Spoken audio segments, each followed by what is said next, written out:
Ethiopian Jews, fathers and husbands, have gone to the battlegrounds of Amhara. Our correspondent Ariel Levin-Waldman spoke to one such family in Israel to find out more. Let's take a look. Far away from their Israeli homeland, Israeli citizens fight and die for their birthplace. This was HNN Yohannes. He emigrated from Ethiopia about 20 years ago, but returned to fight in the African nation's bloody civil wars. 2 weeks ago, he died in Amhara. As the years went on, he saw what was happening in Ethiopia and saw that the nation was suffering. He couldn't stay out anymore. So he went over to fight against the government. He joined the Fano militia and quickly rose to the ranks. HNN was a soldier and then a police officer in Israel, and back in Amhara, his experience saw him leading over 1,000 Fano militiamen. The conflict gets little press in the West. Ethiopia has been in a state of civil war since 2018, and this month the government attempted to disarm the Fano militia, their former ally, reigniting the conflict in Amhara. For many Israelis, this faraway fight is too close to home. It was very important to him, even more than his children or his family.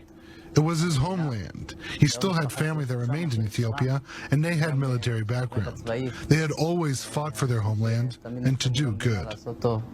There are 165,000 Ethiopians in Israel. Most have lived here for decades, but that doesn't mean that their hearts or families are undivided between their former and their current homes, especially when the news from their relatives is so grim. They say the situation is not good. The government is just killing people, innocent people, women, the elderly.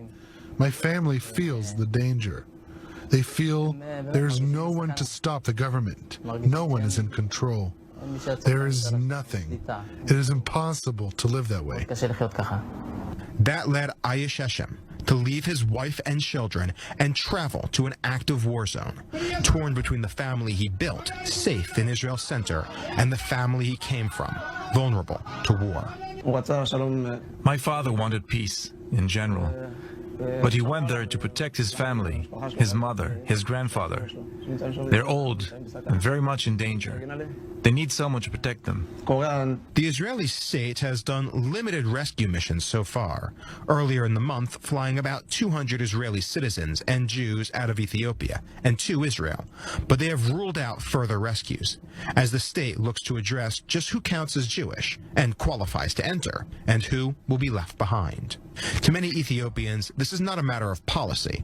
Rather, it's about the lack of interest the rest of the world has had on the war that shattered their lives. I want the whole world to know what's going on over there. They're just killing people, murdering like it's nothing, and the world is silent.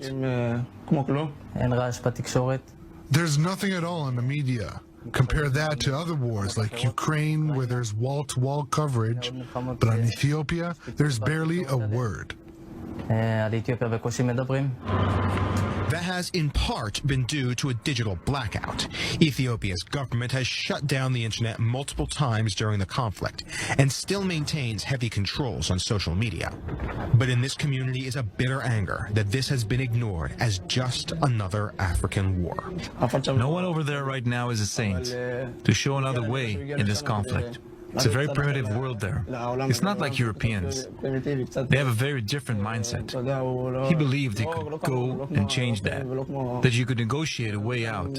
I know this was what he wanted because he was a man of peace and unity. It is impossible to say how many men like HNN are out there right now.